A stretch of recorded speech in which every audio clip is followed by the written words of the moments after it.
अब आप मुसलमान बन गए हो। तो फिर मैंने कुरान का अध्ययन करना शुरू किया, क्योंकि वक्त ही नहीं मिलता था कि इतना वक्फ के कामों में फंसे रहने की वजह से कि इतना डीपली अध्ययन किया जाए। तो फिर मैंने ये लॉकडाउन के पीरियड में बहुत अध्ययन किया कुरान को, दूसरी तरह से उनके ट्रांसलेशनों को। जी। तो मैंने उसमें ये पाया कि भाई ये तो किताब खुद फर्जी दिखाई दे रही है। इसमें तो जब खुली छूट दी गई है गैर मुसलमानों को मारने के लिए, उसका मकसद कुरान का ये है कि सिर्फ और सिर्फ मुसलमानों को जीने का हक है, गैर मुसलमानों को जीने का हक इस दुनिया में नहीं है। या तो उनसे जिहाद किया जाएगा या उनको मुसलमान बनाया जाएगा, और अगर वो ऐसा नहीं करते हैं तो उनसे टैक्स वसूला जाएगा। तो फिर मैंने कहा भाई ये तो इस्लाम शांति का मजहब नहीं है। अगर इस किताब को मदरसों में पढ़ाया जाता रहा, और जैसे कि पढ़ाया जाता रहा है छोटे छोटे बच्चों को, उनकी बेसिक पढ़ाई कुरान होती है, उनको इस तरह से समझाया जाता रहा, तो मुसलमान तो कभी इंसान बन ही नहीं सकते इस शैतानी किताब को पढ़कर। तो फिर मैंने उस पर देखिए, मैंने पूरे कुरान को पहले गलत नहीं कहा था, क्योंकि मैं किसी के भाई चलो ठीक है, आप मान रहे हो मानो, अच्छी चीजें जो कुरान में लिखी है वो मान लो, कि भाई तुम्हारा धर्म तुम्हारे लिए, हमारा धर्म हमारे लिए, बिल्कुल मानो। लेकिन अगर जब तुम ये कहोगे कि मुशरिक और काफिरों को ढूंढो और कत्ल कर दो, उनसे जिहाद करो, रसूल को, तो फिर हमने उन 26 आयतों को जो बहुत ही ज्यादा आपत्तिजनक थी, उनको मैंने सुप्रीम कोर्ट में चैलेंज किया।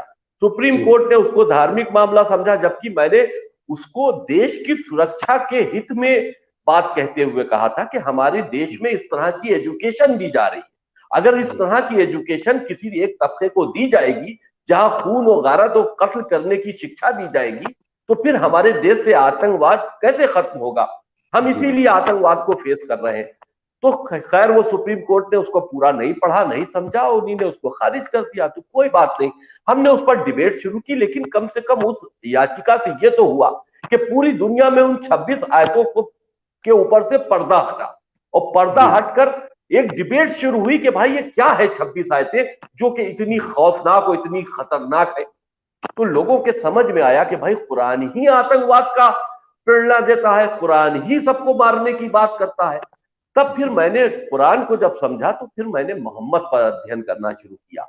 तो मोहम्मद का वो फैक्ट्स, वो हिडन फैक्ट्स जो कि मुसलमानों की किताबों में ही लिखे हैं, जिसको मुसलमान बताते नहीं हैं, मैंने उसको पढ़ना शुरू किया। तब मेरा विचार आया कि मोहम्मद पे एक किताब लिखनी चाहिए। असल में आतंकवाद का जन्मदाता तो मोहम्मद है। यह आतंकी किताब को लिखने वाला और अल्लाह की तरफ से मैसेजेस अपने हित में देने वाला तो मोहम्मद है। तो मैंने ये देखा कि साहब ये तो बचपने से हमने जब उनका इतिहास पढ़ा, तो हमें लगा कि ये काल्पनिक जीवन में जीते रहे हमेशा, और ये अहंकारी थे, ये मानसिक बीमार थे, क्योंकि तन्हाइयों में रहते थे, अकेला पसंद करते थे। तो उस चीजों पर इन्हीं ने अपने अहंकार में, अपने मानसिक जो उनका संतुलन बिगड़ गया था, उसके तहत उन्हीं ने अपने को रसूल घोषित कर दिया। जबकि अल्लाह, देखिए उस जमाने में जो बहुत से